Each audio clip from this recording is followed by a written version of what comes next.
This episode of Around the Oval is brought to you by Todd Pennington with Revolution Mortgage. Hey, Ohio State fans, Alex Gleitman here, back with another edition of Around the Oval brought to you by Todd Pennington with Revolution Mortgage. We have just about gotten through June by the time you're listening to this.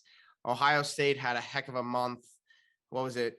7 different camps and at least three big weekends of official visits. They had a few other visitors here or there throughout the month of June. So like always, it was a scramble, but we've gotten out of it and we're just about getting a better picture of where things might go with this 2023 Ohio State recruiting class. And to join me to discuss that is Buckeye Scoop's very own Marc Givler. Marc, appreciate your time. You were at every single camp this year for Ohio State. Not to mention you and Kevin went on the Southern Swing shortly before that. You've got to be happy that you've got a little bit of a break here. Yeah, it would seem so. But then, you got Jermaine Matthews' decision coming up here. And it's like, okay, maybe the traveling is over for a few weeks anyway. But, or is there about to be another run of commitments? I mean, it's very possible here the next few weeks. So I think a lot of guys are going to want to get this thing over with before they get into their high school seasons. Absolutely. And that's, some of the things we're going to talk about today. We're going to go through each position, talk about who we think is going to be in for this class, the latest on what we're hearing on some of these guys. Let's start with the quarterback position. It's been a really interesting journey for Ohio State trying to find a quarterback in the 2023 class. They obviously have a trio of excellent quarterbacks on their roster. They have Dylan Raiola in for the 2024 class. So who gets sandwiched in between them? Me and you have discussed this. We both, I think that this is probably an easier sell than most people think it is.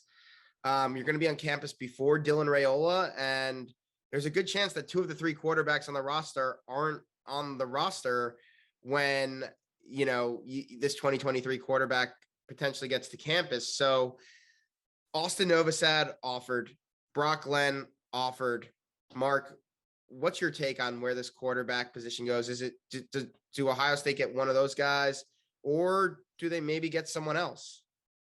Yeah, I think it was on your podcast a few months ago. We kind of had the same question, but it was different players. And I said, and I believe you said as well, that it's going to be someone else that we're not talking about right now.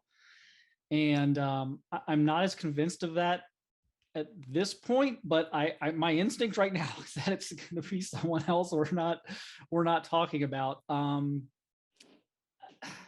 I think the Texas A&M offer really complicates things with Austin Novosad. It was one thing to try and flip him from Baylor, where he's weighing geography and early playing time versus, the Ohio State brand and development and everything else. But now you've got the quote unquote childhood dream school, the parents have connections there.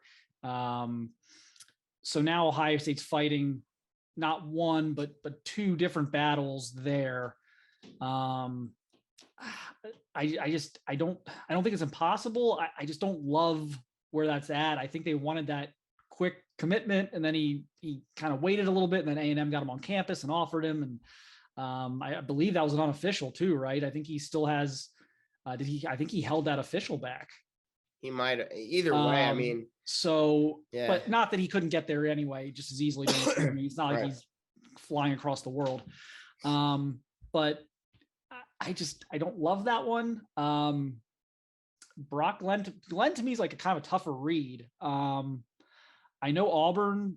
I did talk to someone who's pretty close to the Auburn program, and they were expressing that there was some concern from Auburn, when Ohio State kind of jumped into this one, that, maybe it wasn't a done deal there. There's more schools involved, I guess, with Glenn, still. I know he's, weighing some other schools down that way. I don't know. I don't have a great feel on that one either. So my default position right now is that they should probably continue to look for other targets. Yeah, I think I got to go with someone else again. I think Novosad, why go to Texas A&M if that wasn't a serious interest free? Like I don't want to say he gone, but I think he gone. I think he's going to Texas A&M.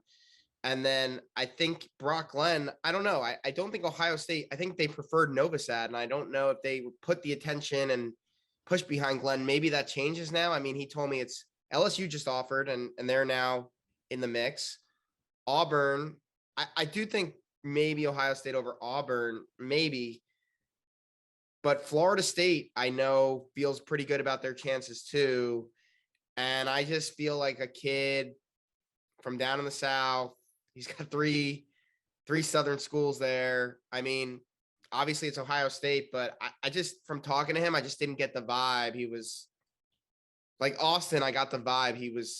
That was a tough one because, he was so loyal to Baylor, I think, who was so loyal to him and kind of discovered him first. But I think he kind of knew in his head that Ohio State was probably the right move to be developed better. But now with Texas A&M in the fold, that argument, as you said, is kind of tougher to make.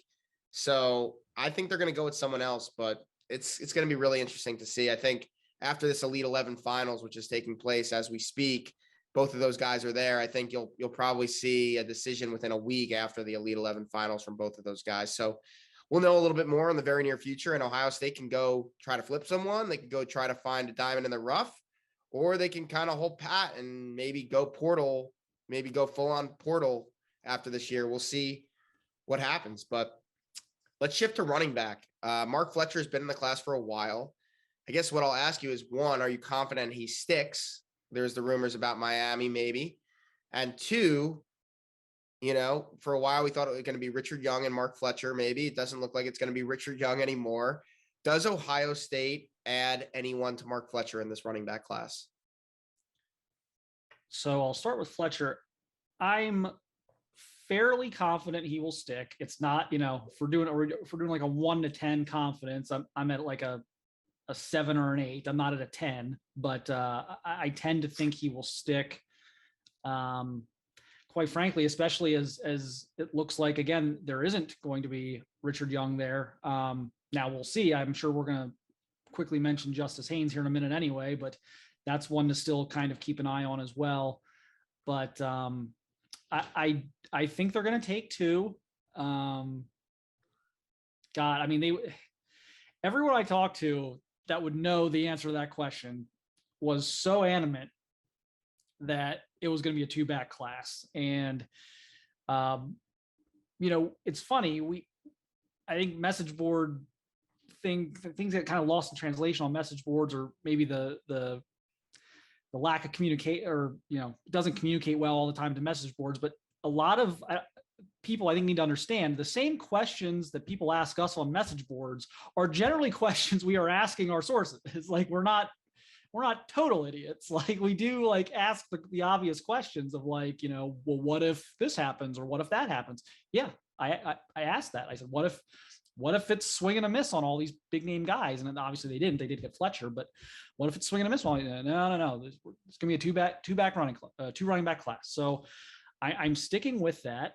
And again, I continue to be kind of told I'm not trying to stir up drama here, because the kid I know probably doesn't want this drama, and I know he's been a pretty quiet kid throughout the process anyway. So I'm not claiming he's behind this. This is more of a Ohio State end of things type of thing. But Jacquez Keys from Ironton, committed to Wisconsin, is a kid that keeps getting thrown out to me as like, hey, if Justice Haynes goes somewhere else, and or if Mark Fletcher, flips somewhere, or they get nervous about Mark Fletcher, watch out for Jacquez Keys from Ironton. That's a kid they really like.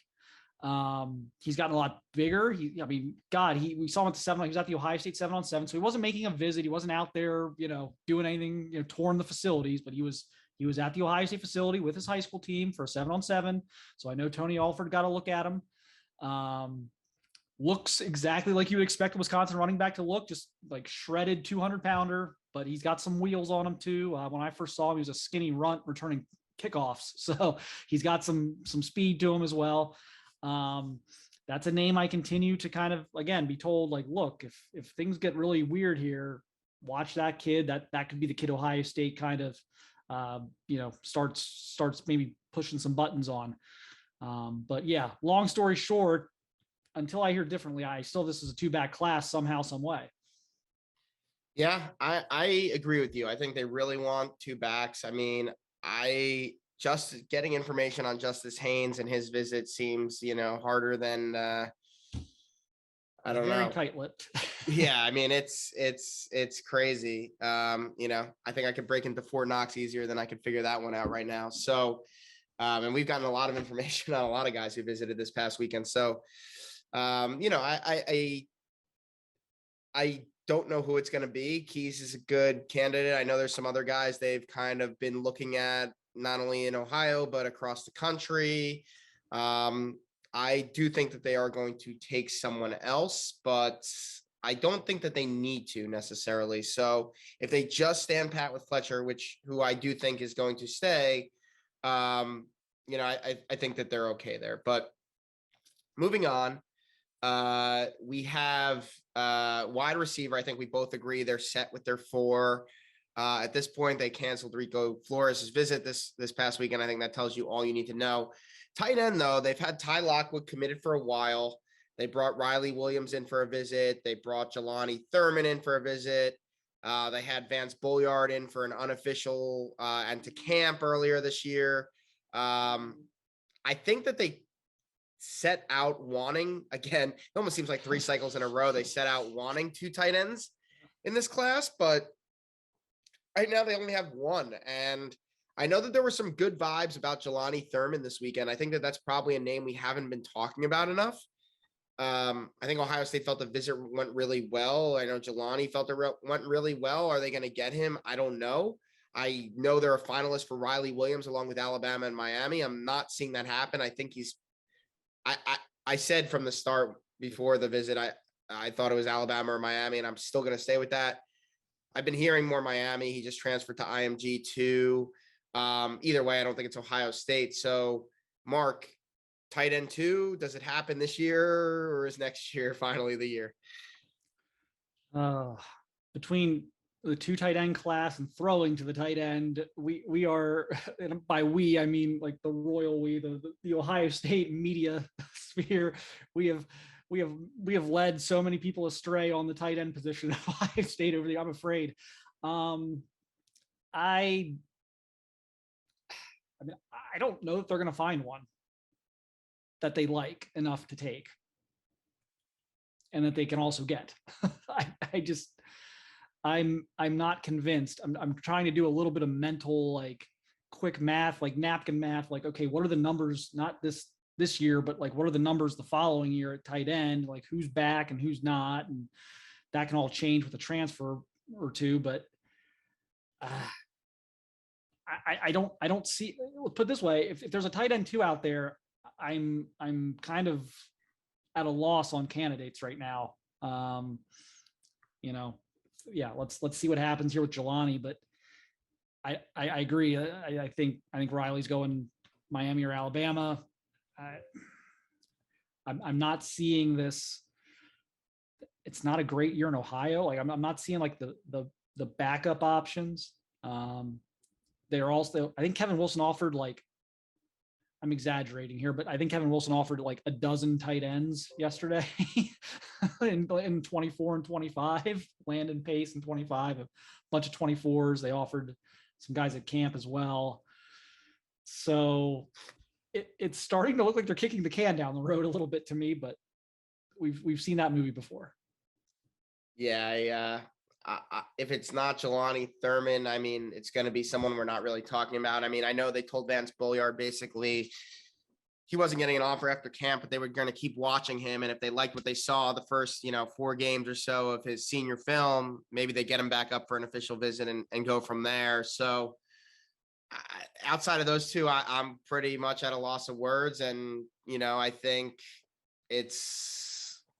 they clearly wanted to beef up that tight end room. And I think they tried to bring in a transfer that didn't work out.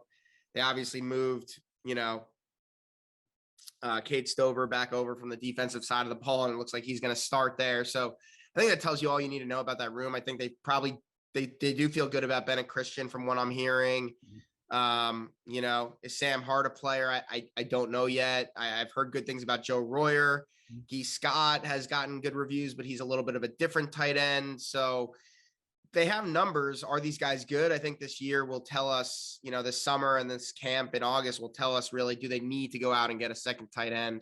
Because right now, if I was a betting man on this one, I would say I'd bet against it in this class, but we'll see. They're not just going to take anyone.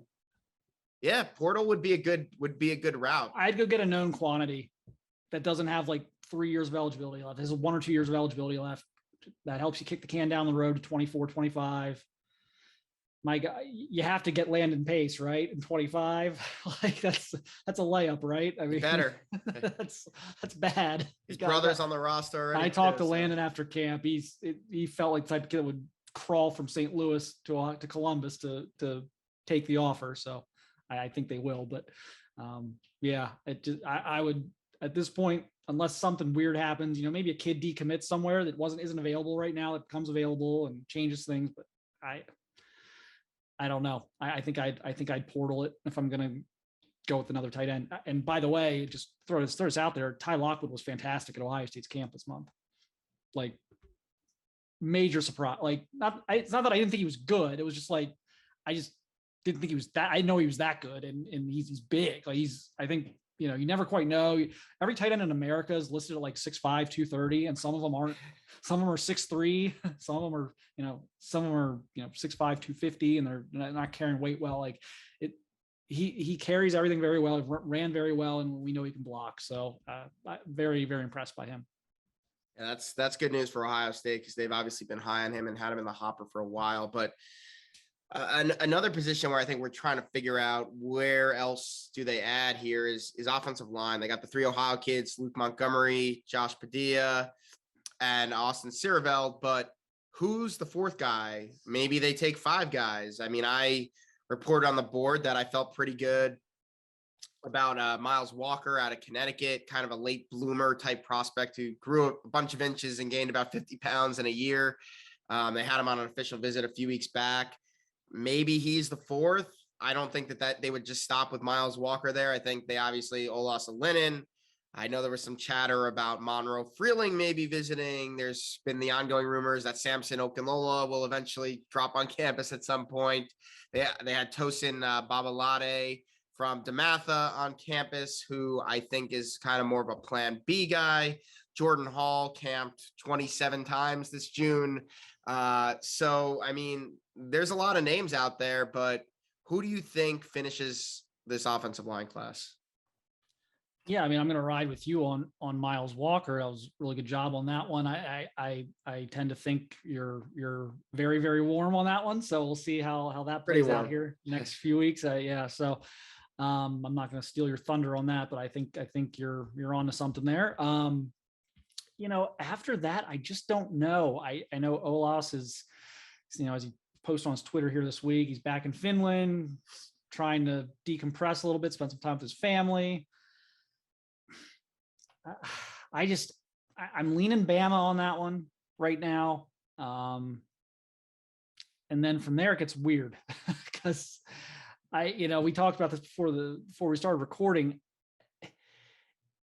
Has there been one shred of credible evidence, reason for Ohio State fans to feel good about Samson Okunlola? Zero. Like something tangible, like, oh, he talks glowingly about Ohio State. He's visited 3 times. There's a connection with the staff. There's a connection to the state of Ohio. Like, there is not been a single reason to think Ohio State's getting that kid since they started recruiting him almost 2 years ago. I mean, I don't, this could be like I could be lobbing a softball here for freezing cold takes by what I'm saying right now, but I don't see it. And I've never seen it. And I've never understood why. I understand why there's buzz around the kid. Let's not misquote me here. I think he's an unbelievable talent. I think he's a 5-star caliber tackle. He's a freak. I've seen him at 3 camps, I think, at this point. Unbelievable player. There has never been a reason to think Ohio State's legitimately getting him or is really in any position of strength. So I don't see that happening there. The plan Bs are interesting. Jordan Hall has so long to go. Like you just talked about Miles. Like, can you take Miles and Jordan? It's like, holy cow! I don't think you can do that. I like the Philip Daniels kid from Cincinnati Princeton, who I think is further along than Jordan Hall. He's got some Big Ten offers. He's got a tackle body, but I kind of had someone at Ohio State tell me like, we like him, think he's a really good player for some of the other schools in the Big Ten. Is he going to be a perfect fit here? I don't know. So I don't know that they're ready to pull the trigger there. So this kind of comes back to like the quarterback thing of I think it's probably going to be Miles Walker and someone we're not talking about right now. And you're the Miles Walker guy here, but boy, this one feels like Zen Michalski. Yeah, I mean, probably a lot of similarities there. And Zen, I've only heard good things about since he stepped on campus. So exactly, it would embolden Ohio State to do this with to kind of roll the dice again. Like, hey, well, we love this kid. We did the same thing with 2 years ago. Let's we see the same things here. Yeah, and I wouldn't be surprised if Miles eventually gets that 4-star ranking that Zen eventually got as well. I'm gonna I don't want to say go out on a limb. I don't think it's crazy. I'm gonna stick for now until I hear something firm. Otherwise, I think they are gonna get a Lennon. I think that look, it's Alabama you're going against. I know Miami's a player too, and Mario Cristobal as the head coach is an O-line guy. And there's a lot of things that they have to overcome, but I just think from the 2 visits, from everything I've heard, I think that they're in a good spot. I think there's probably things that they're battling that they have to overcome, but I'm going to stick with I'm not as sure as I am with Miles Walker, as you said, out of 10, and maybe this is more of a 4 or 5 on the prediction scale versus Miles, where I'm like a 9 when it comes to coming to Ohio State. But I'm going to go with Olas Alinen finishing the class with Ohio State. I think he just really likes Ohio State. I think he feels comfortable there. I think he's got a bond with Justin Fry, who's done a really good job recruiting him and making him a priority. So we'll see. I mean, that would be a huge class for them finishing that way. I think people take for granted the 3 Ohio guys. I think that I think they're all fairly safe prospects, and that hasn't always been the case with some of the Ohio guys that they've taken. So I think this class, if they could get in a Lennon, would be a really good class, but we'll see. It's going to be interesting. And defensive line is a lot less known than the offensive line. And no one seems to be really talking about it because we're like, Larry Johnson will figure it out. But they got Will Smith in the hopper. Who else do you see joining him? Well, I continue to feel very good about Darren Reed, who we saw in Southern Swing. I know LSU, gave him a lot to think about, put together a great visit there. Kid has really just been drawn toward Ohio State. I know really from the moment they offered him. And I know that they've made him a priority. We've had so many defensive linemen in the cycle that we've talked about, and trying to figure out, okay, well, who's the real priority here? And is this kid actually, a top board guy? And Darren Reed is. So I think for sure we can start there. I like where they're at with John Walker. I don't think it's a lock. But if I had to pick today on John Walker, I would probably pick Ohio State. I think Florida was interesting there for a while, and it probably still is. We shouldn't count Florida out yet, but they seem to be having some issues right now. They're not hitting on a lot of their top guys, and so I don't know if it's starting to resonate a little bit around the state. But so I mean, like I said, I like where Ohio State is with Walker. From there, God, I really like where they are at with Mateo Uiagalelei. How much because look, the Larry Johnson retirement stuff, it's going to be there in December again. It just is. It's never not going to be there. You know, everyone wants him to sign like a 10-year contract, which he can't do anyway. But even if he did, it's not going to stop the rumor mill. So can they survive the rumor mill? And they, you know, and this is another one that I think probably does go till December. I don't think he's a kid that gets frustrated or, you know, whatever, and just snap commits this summer like some of these guys do. I think he will play this out.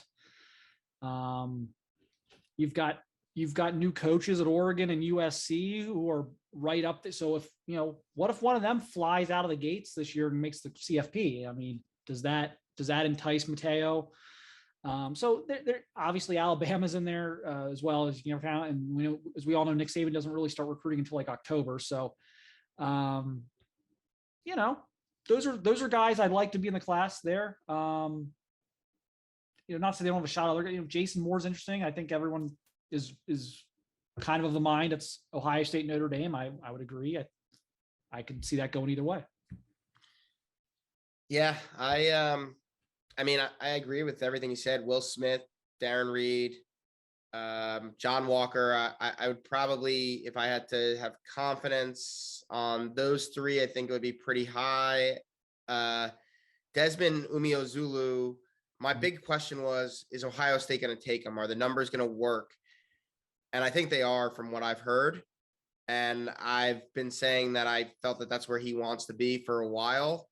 I just didn't know if he was going to be a taker, and I think he's a taker. And now after this official visit, I would be surprised if we're out of July without him being a Buckeye. So that's 4, and I could see them taking up to 6 maybe in this D-line class.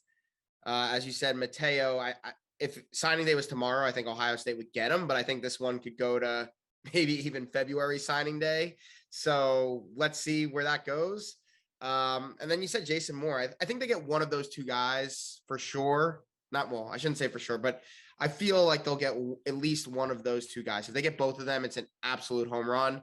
But I think they'll get one of the two. We'll know about Jason Moore a lot sooner than we'll know about Ugalele.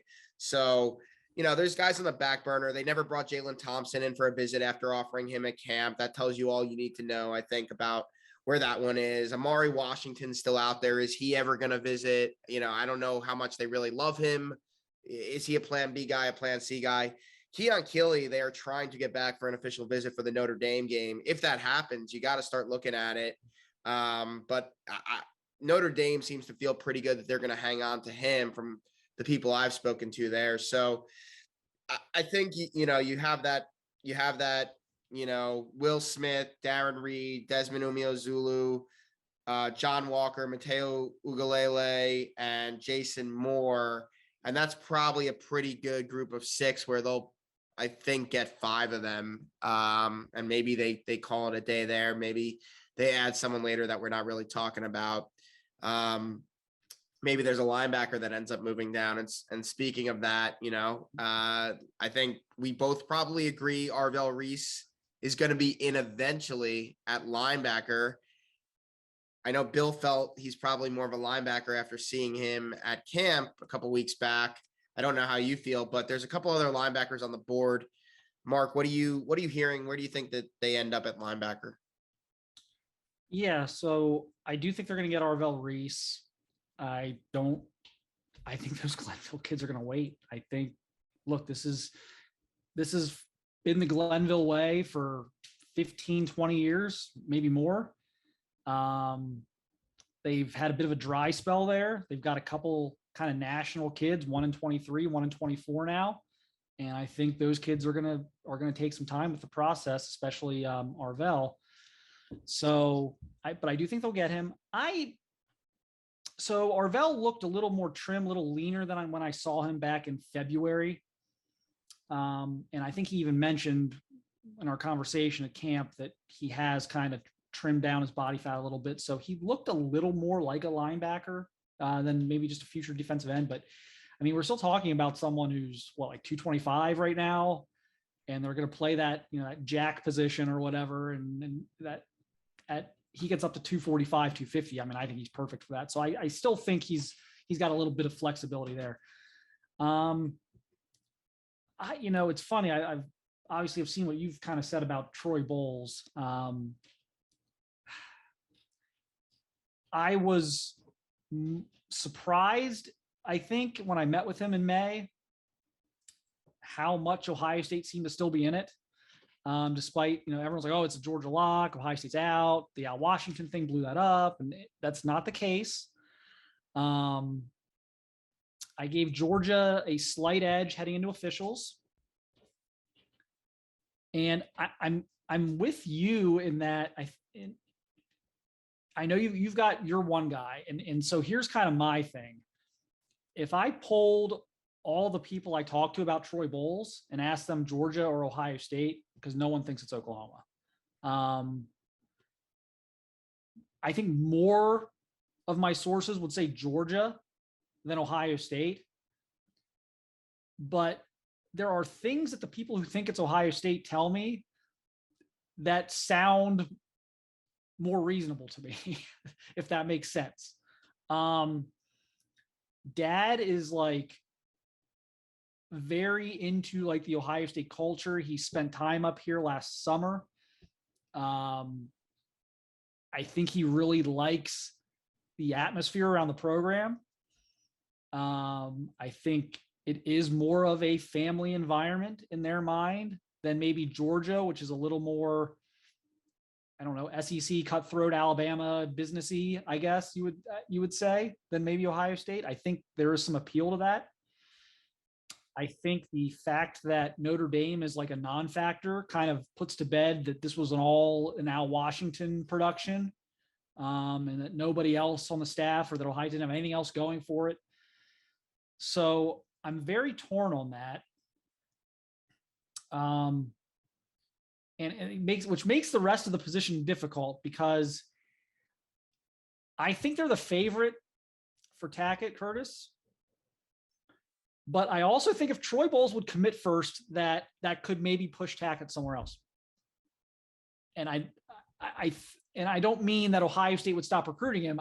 I just mean I think Wisconsin or USC becomes a little more appealing at that point to him. I don't know. I could be wrong on that, but I feel like if Troy committed first, that could make things interesting. But I'm not sure he's going to. Yeah, that's an interesting take. I kind of think Tackett will anyway, but I think the thing is all three guys you play two linebackers. They're kind of interchangeable right now. And Arvell, as you said, I think would be more of that like Jack defensive end linebacker hybrid type in this defense. So I think you can kind of make the argument for all three of them. And you look at Ohio State, they're starting a running back who switched over to linebacker right before the season. I think the argument for early playing time for both of them is probably there. That said, I feel good about Arvell Reese. I think they are going to get Tackett Curtis. And I'm glad to hear you're kind of maybe that Troy Bowles could happen, because I have someone who, as I said, back in March, I would probably normally not put much stock in this, but back in March when everyone was saying Georgia, this person was telling me, I'm telling you, Georgia's in it, 1,000%, major player, but Ohio State is in this. They're going to get an official visit. Just watch. And you guys went down there and kind of confirmed what that person was saying. Official visit happened, went well. Obviously, all official visits do. And I checked with this person again, and they said, I saw the crystal balls. I still those people are going to be wrong. Watch. So I hope my guy is correct. I'm going to roll with him. I know it's probably dumb when you talk about, I worked with Rusty Manziel for 5 years, and the guy's very rarely wrong when it comes to making predictions about guys Georgia's going after. And plenty of times he's made predictions that they're not going to come to Georgia and been correct on those. But I'm going to do something that I would normally say is dumb and just kind of follow a gut instinct and follow this person. And if they're wrong, I'll have to pick a bone with them. But I'm going to go with Ohio State until I hear otherwise. I don't think they're getting Popo Aguirre. They could. I don't know. I think that they're trying to get the three that we mentioned before, and I think Popo ends up going somewhere else. So we'll see. It's going to be really interesting. It's going to be really exciting the next month to see how these dominoes fall. And then the last position we're going to talk about is defensive back. And I never thought that they would be taking 8 defensive backs in this class, but I'm kind of getting there. I mean, 7 is a lot, but I think they're going to take 8. They have Dijon Johnson and Kayan Lee at cornerback. They have Malik Hartford and Cedric Hawkins at safety, pending all stay put, which after Cedric Hawkins took an official visit to Auburn a week ago, I mean, I know Bill kind of reinforced that one's now put to bed, but you mentioned Jermaine Matthews committing on Friday. They got a couple other guys, Calvin Simpson Hunt, Daniel Harris, Ethan Nation, Christian Gray, Caleb Downs, Jonel Aguero, Jaden Bonsu, Damon Fagan. There's probably a few others that I just didn't rattle off. How do you think, they got 4 in the hopper. Where do you think they end up with this class at defensive back? I do think it's going to be 8. I think they need the bodies at both.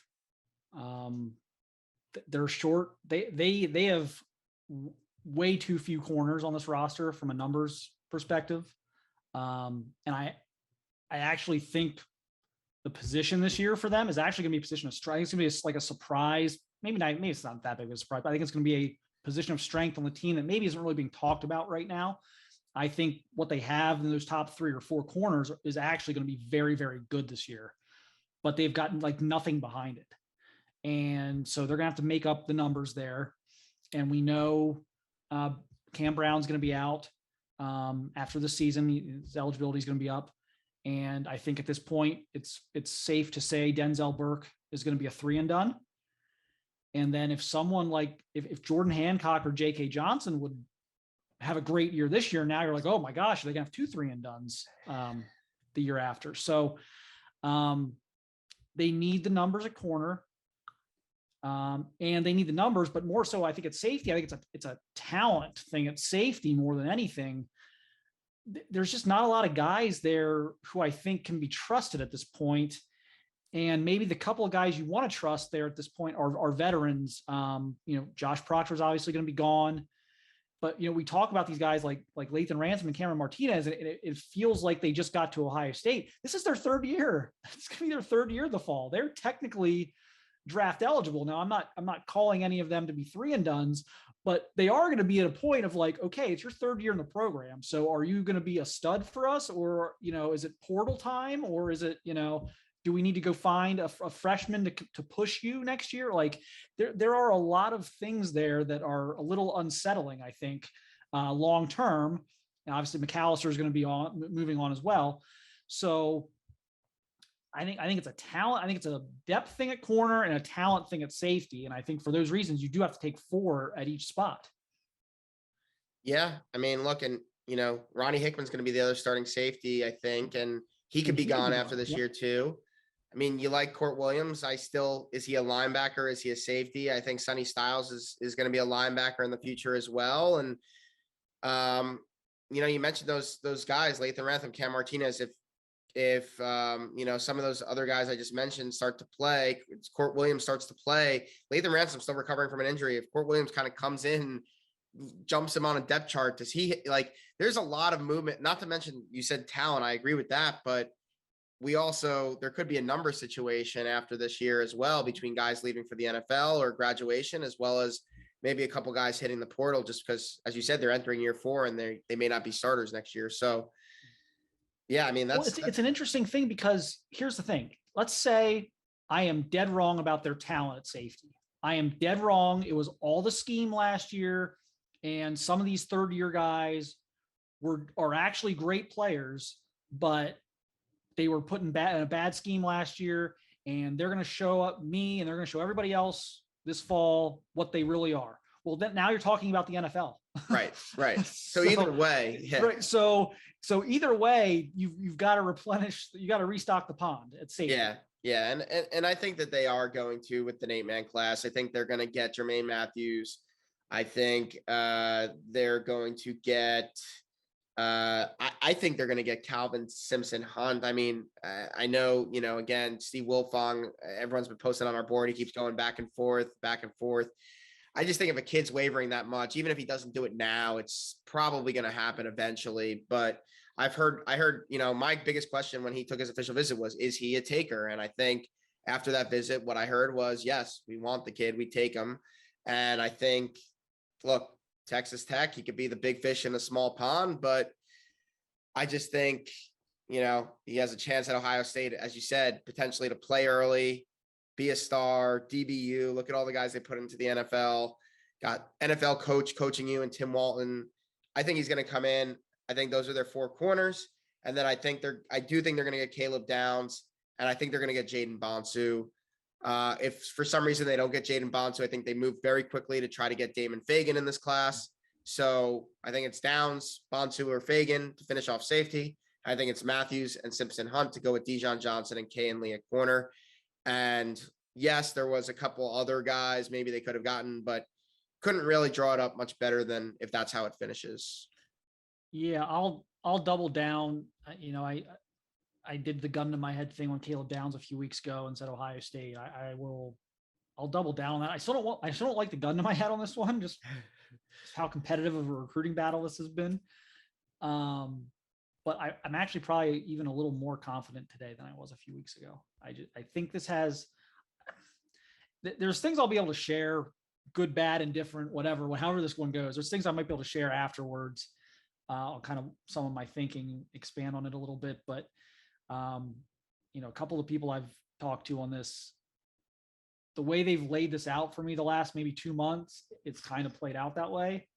So they've got my sources on this one have some good juice with me right now. I'm going to keep riding with them. Well, it's certainly going to be it was a crazy month of June. I think it's going to be a really fun month of July. Thank you everyone for listening. Thank you, Mark, for joining. Everyone, if you're not a member of Buckeye Scoop, we got some great info on there. And if you are a member of Buckeye Scoop, it is going to be a loaded month of July. We are going to have plenty of updates. Mark, Bill Green, myself, the rest of the staff is going to be pitching in and contributing, I am sure. We start this Friday. Jermaine Matthews' announcement will be down in Cincinnati covering that. Darren Reed is on July 4th. Who knows? There could be a couple booms and fireworks in between them. So definitely stay tuned to the site and definitely listen to the show next week, because I have a feeling we're going to have some exciting things to talk about. Have a great weekend. This episode of Around the Oval was brought to you by Todd Pennington with Revolution Mortgage. If you've been thinking about refinancing or buying a house, check out our sponsor, Todd Pennington with Revolution Mortgage.